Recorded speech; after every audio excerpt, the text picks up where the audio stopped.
Hey hello guys, పొద్దున్నే time 4:30 అవుతుంది.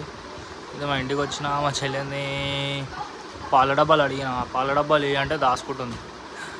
నిద్రమబ్బు pose పెట్టుకొని దాచుకొని సిగ్గుపడకుండా పాల డబ్బాలు అయితే ఇచ్చేసింది గాయస్. ఇచ్చిన తర్వాత పాల డబ్బాలు తీసుకొని బండి మీద కూర్చున్నానంటే సీదా పోయినా ఇక మా గల్లీ ఇంకో ఇంటికాడికి పోయి బండి ఆపేసేసి సీదా మా బర్రెలను అయితే చూపించేసిన. మీకు చూడండి, ఇదే మా బర్రెలు. అయిపోయిన తర్వాత లోపలికి వెళ్ళినాం. మా తమ్ముడు దుడ్డని కట్టేస్తుండు, అదేమో గుద్దల్దం చేస్తుంది, సారీ దమ్ చేస్తుంది. ఆ నుంచి మా తమ్ముడు పాలు విండడానికే రెడీ అవుతుండు. కూర్చుండు పాల మీద కూర్చొని పాలు అయితే విండేసిండు. నేను చిన్నగా ఒక ఛాయ్ కొట్టేసిన.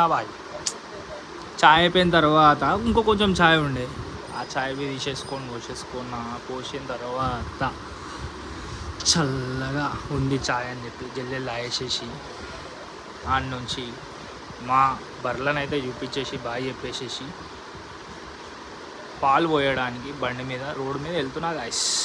ఎడికి వేరే దగ్గర పాలు పోయడానికి ఆడ పాలు 3 లీటర్స్ పోయాలి. 3 లీటర్స్ పోసేసి డైరెక్ట్ ఇంకొక ఇంటికి వచ్చేసి చెట్లను చూపించేసి ఆడ నుంచి బండికి ఇంకో రాతాలు పోయడానికి పాలు ప్యాకెట్స్ వేయడానికి లిఫ్ట్ అయితే ఎక్కేసి పాల ప్యాకెట్ కొట్టేసిన. లిఫ్ట్ వేసేసేసి డైరెక్ట్ రోడ్ మీకు ఎక్కిన, ఇంకో ఇంటికి వెళ్ళిన.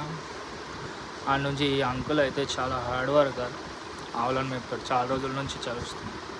అయిపోయిన తర్వాత లిఫ్ట్ ఎక్కి మళ్ళీ బాధలు చూపించుకొని టైం చూపించేసి డైరెక్ట్ పాల ప్యాకెట్ ఇంకో లిఫ్ట్లో వేసేసి మా ధనబాయ్ అయితే వచ్చేసిండు.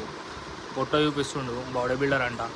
ఆడ నుంచి అలా చెల్లెని పప్పిని చూపించిన. పప్పి గాయస్ ఏమి ఇంటికి అయితే వచ్చేసిన. ఆడికి వెళ్ళి చిన్నగా టీ పెట్టుకున్నా, టైం చూపించేసిన 10:21. పులిహోర వేసుకున్నా, తిన్నా.